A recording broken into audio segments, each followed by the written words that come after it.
boys and girls, it's Mrs. Pecora here, back to read Ms. Coco Is Loco by Dan Gutman. This is our last chapter of the book. It is chapter 12. So sit back, relax, and enjoy chapter 12, a real life poet who isn't dead.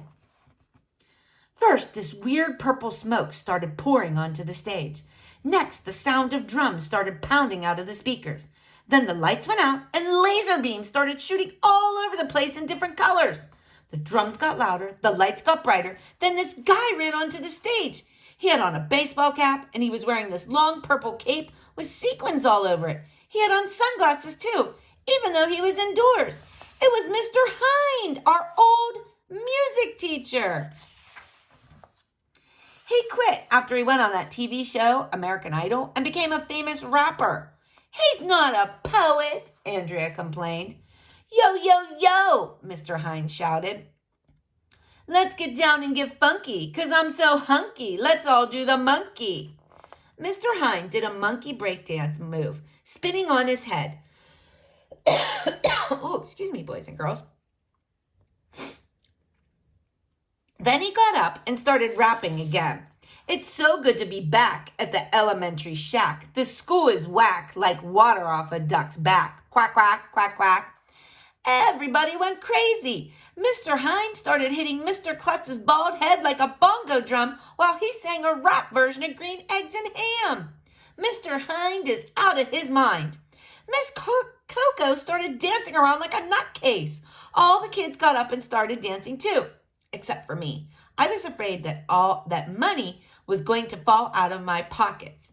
It was great to see Mr. Hind again. After the assembly, he gave us autographs and copies of his new CD. Then we had to go back to class. It was almost time for the 3 o'clock bell to ring.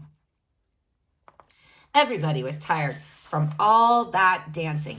Ryan and Michael looked like they were going to faint.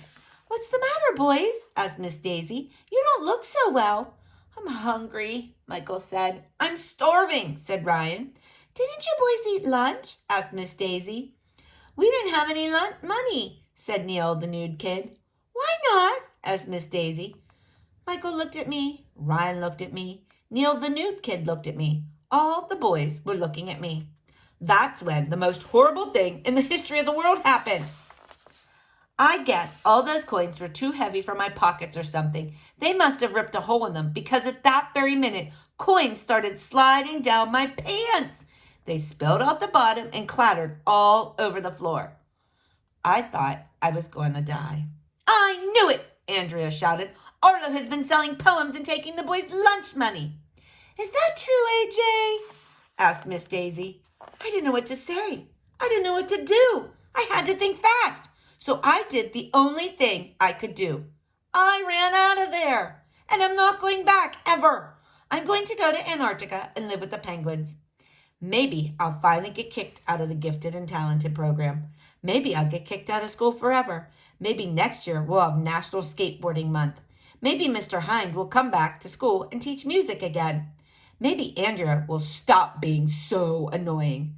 Maybe Miss Coco will stop thinking I'm a poetry genius. Maybe I'll be able to convince her that I'm just a regular kid who threw some flashcards up in the air. But it won't be easy. Well, that's it, boys and girls. I hope you enjoyed my reading of Ms. Coco Is Loco. Now, boys and girls, if you want to find out what happened to AJ, I suggest you go to your library and check out My Weird School number 19, because that's the one after this one. So I hope you enjoyed the book, boys and girls. Stay tuned to see what we'll read next. Bye-bye.